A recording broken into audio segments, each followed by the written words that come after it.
Hello everyone, আসসালামু আলাইকুম। কেমন আছো সবাইকে আমার ল্যাম্বরগিনি মার্কা আজাইরা ঘোরাঘুরি ব্লগে স্বাগত। তো চলো আজকে বাংলা সিনেমার মতো মেলায় হারিয়ে যাই। আজ শুক্রবার, যেহেতু সাপ্তাহিক ছুটির দিন, সারাদিন খাওয়ার ঘুম ছাড়া কোনো কাজ নেই। সারাটা দিন বাসায় এভাবেই কেটে গেছে। শুক্রবার আসলে ঘুম, খাওয়া দাওয়া আর মোবাইল নিয়ে সারাদিন পড়ে থাকা ছাড়া আমার মাথায় আর কোনো কাজ ঢুকে না। এইটা কি খালি আমার সাথেই হয় নাকি তোমাদের সাথে এরকমটা হয়? প্লিজ জানাবা। তো যাই হোক, সন্ধ্যার পর বোন আর বাগনিকে নিয়ে মেলায় ঘুরতে চলে আসলাম। জায়গাটা খুবই সুন্দর ছিল, সেই সাথে বাচ্চাদের এন্টারটেনমেন্ট এর জন্য ছিল বিভিন্ন ধরনের রাইডস এর ব্যবস্থা, ডেলিসিয়াস স্ট্রিট ফুড, সেই সাথে ছিল কেনাকাটার বিশাল আয়োজন। কি নেই এখানে বলা যেতে পারে একের ভিতর সব। আমার কাছে যেটা মনে হয়েছে, বাচ্চাদের ঘুরতে নিয়ে যাওয়ার জন্য পারফেক্ট একটা জায়গা হতে পারে, কিন্তু জায়গাটা কোথায় এটা আমি এখন বলছি না, তার জন্য পুরো ভিডিওটি তোমরা স্কিপ না করে দেখবে। ভিডিও শেষে তোমরা গেস করে বলবে এটা কোথায় হতে পারে। এদিকে আমি খাম্বার মতো হা করে দাঁড়িয়ে লাল নীল বাতি, সেই সাথে বাচ্চাদের খেলা পরিদর্শন করছি। কখনো বাচ্চা সুলভ আচরণও কিন্তু শরীরের জন্য এনার্জেটিক কাজ করে। আপনি এই ধরনের পরিবেশগুলোতে না ঢুকলে কখনোই বুঝতে পারবেন না। আমার কাছে কিন্তু বেশ ভালোই লাগছিল, ছোট বাচ্চাদের লাফালাফি, সেই সাথে অনেক বেশি মানুষ এবং মিউজিক। পরিবেশগুলোতে মন খারাপ করে থাকার এক মিনিটও কোনো উপায় নেই। যাই হোক, সবকিছু মিলে আমিও বেশ মজা পাচ্ছিলাম। এখন সময় কত চালাক, সময়গুলো কত দ্রুত চলে যায় আমাদের থেকে। সময়কে সময় মতো কাজে লাগাতে পারি। সময় আমাদের ফাঁকি দেয় নাকি আমরা সময়কে ফাঁকি দিই, এটা বুঝতে পারলেই কিন্তু জীবন অনেক সুন্দর। আচ্ছা, এই ধরনের নৌকাগুলোতে উঠতে আমার কেন এত ভয় লাগে আমি জানি না, বাট দাঁড়িয়ে দাঁড়িয়ে দেখতে কিন্তু আমার কাছে বেশ মজা লাগে। নৌকাটা যখনই উপর নিচ হয় তখন এত বেশি চিৎকার চেঁচামেচি, মানে ভয়ানক একটা অবস্থা। ছোটকালে যখন বৃষ্টি হতো তখন কাদামাটি দিয়ে আমরা পিচ্ছিল খেলতাম, আর এখনকার বাচ্চাদের পিচ্ছিল খেলার জন্য কোনো সময়ই থাকে না, কারণ হাতের মধ্যে থাকে অল টাইম অ্যাটম বোমার মতন একটা মোবাইল, সারাদিন কার্টুন আর গেমস থেকে সময় পার করে। তাই এই ননির পুতুলদের জন্য শিশু পার্কের ব্যবস্থা করা হয়, করে কিছু বিনোদন ওরা গায়ে মাখার সুযোগ পায়। আমরাও কম কিসের, আমরাও আজকে বিনোদন গায়ে মাখতে এসেছি, সুতরাং কোনো কিছুই বাদ দেওয়া যাবে না। তাই 50 টাকা করে 3টা টিকিট নিয়ে নিলাম, কারণ আজকে আমরা আকাশে গমন করতে যাচ্ছি। 50 টাকার টিকিট দিয়ে আজকে আকাশে উড়বো। আর এখানে আমরা টিকিট নিয়ে সিরিয়ালে দাঁড়িয়ে অপেক্ষা করছি। আর এদিকে আমি একটু ঢং ঢং করতে শুরু করে দিয়েছি, মানে ঢং ঢং ছাড়া কিছুই নেই। খাবো দাবো, ঘুরবো ফিরবো আর জেলাসি করে একদম মানুষকে উড়াই দেবো। ফায়দা হয়ে গেছে। আমাকে আজকে কেমন লাগছে একটু তোমরা বলো তো কমেন্টসে। দিন দিন মোর চেহারাটা কিল্লাই জানি আলু মার্কা হইয়া যাইতে আছে, কিছুই বুঝতে আসি না। আচ্ছা তোমরা কও দিহি, জীবনে ঢং ঢং ছাড়া কোনো কিছু আসেনি। একদিকে মিউজিক আর অন্যদিকে আমি, সেই সাথে চিৎকার চেঁচামেচি, সব মিলে ভয়ঙ্কর সুন্দর একটা এক্সপিরিয়েন্স গেদার হলো।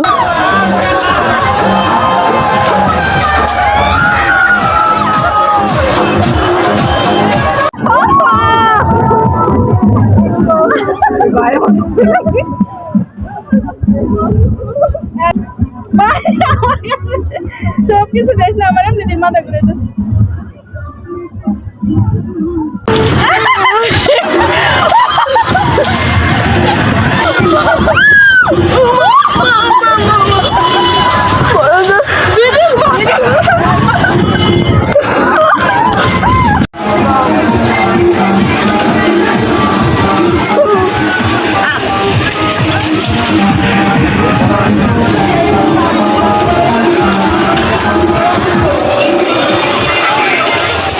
চরকিতে ওঠার পরপরই এক একজনের পেট ব্যথা, মাথা ব্যথা, বমি বমি ভাব শুরু হয়ে গেছে। তারপরও সবকিছু মিলে ভালোই লেগেছে। এদিকে আমাদেরকে উপরে উঠে রেখেছে, কারণ এখন এক এক করে সবাই নেমে যাচ্ছে। তাই আমি বলবো যে এই ধরনের রাইডস গুলোতে যাদের হাড় দুর্বল কিংবা সাহস কম, তাদের ট্রাই না করাই সবচেয়ে ভালো। এদিকে আমাদের নেমে যাওয়ার সিরিয়াল চলে এসেছে, এখনই নেমে যেতে হবে। আমি তো শুধু ওয়েট করছি কখন এখান থেকে নেমে যাব, কারণ আমার ভয়ে একদম গলা টলা শুকিয়ে এসেছে। আর আমার সাথে যে আরো দুজন পাপি বান্দা ছিল, তাদের অবস্থা তো আরো শোচনীয়। এখন কি একটা অসহায় ভাইব নিয়ে বসে আছে। যদিও আমারও ভয় লেগেছিল, কিন্তু এদের অবস্থা দেখে আমার আরো হাসি পাচ্ছিল, কারণ ভীতুদেরকে নিয়ে আসলে কোনো কিছু ট্রাই করাটাও বিপজ্জনক। তাই এখান থেকে নেমে আমরা ঘুরতে ঘুরতে চলে গেলাম এখন কেনাকাটার সেক্টরে। এখান থেকে কিছু কসমেটিক্স কেনাকাটা করেছি। ভাই, মেয়েরা 7 দিন না খেয়ে থাকতে রাজি, কিন্তু এই জিনিসগুলোকে অ্যাভয়েড করা মেয়েদের জন্য খুবই কষ্টের ব্যাপার। আমি এরকম একটা মানুষ, আমি টাকা জমিয়ে রাখি যে এটা করবো ওটা করবো, কিন্তু যখনই এই জিনিসগুলো আমার চোখের সামনে পড়ে আমি তো একদমই দুর্বল হয়ে যাই, আর আমার কিছুই মনে থাকে না। মাথায় শুধু ঘুরপাক করে কোনটা রেখে কোনটা কিনবো, কোনটা রেখে কোনটা কিনবো। বিশেষ করে লিপস্টিকের প্রতি আমি অনেক বেশি উইকনেস। লিপস্টিকের শেড দেখতে গিয়ে আমার হাত অর্ধেকটা মাখিয়ে ফেলেছি। এই ধরনের পার্লের জিনিস আমার অনেক বেশি পছন্দ, আর এখান থেকে তাই আমি একটা মালা কিনে নিয়েছি, সেই সাথে ম্যাচিং করে নিয়েছি কানের দুলা, কারণ এই ধরনের জিনিসগুলো শাড়ির সাথে অনেক ভালো যায়। এখান থেকে নিয়ে নিলাম একটা কাঠের আয়না। তারপর আর এদিক ওদিক না তাকিয়ে এখান থেকে সোজা বের হয়ে গেলাম, তাহলে আরো অনেক কিছুই কিনতে মনে চাইবে। দেখা যাবে যে বাসায় যাওয়ার জন্য আর রিক্সা ভাড়াও থাকবে না। যাই হোক, তো এখান থেকে চলে গেলাম সোজা ফুলের দোকানে। ফুল জিনিসটা আসলে সবারই পছন্দের, সবাই ফুল পছন্দ করে, কারণ মানুষ হচ্ছে সৌন্দর্যের পূজারী। সুন্দর যে কোনো জিনিস চর্চা করতে মানুষের ভালো লাগে। তো অনেক খুঁজে একটা ভালো ফুল বের করে খালাকে দিলাম আমি স্টিক করে দেওয়ার জন্য। ফুলগুলা বেশি একটা ভালো ছিল না, হয় খুব সম্ভবত ফুলগুলো সকালে আনা হয়েছিল। ফুল হলো ভালোবাসার প্রতীক, ফুল পেলে কে না খুশি হয়। এসে কারো মন ভালো করার জন্য একটা গোলাপি যথেষ্ট। আমি আবার খুব মিশুক টাইপের মানুষ, মানে খুব সহজেই অল্প সময় সবার সাথে মিশতে পারি। এদিকে আমি দাঁড়িয়ে দাঁড়িয়ে অনেকক্ষণ খালার সাথে গল্প করলাম, সেই সাথে খালাও গল্প করতে করতে আমার ফুলটা রেডি করে দিচ্ছে।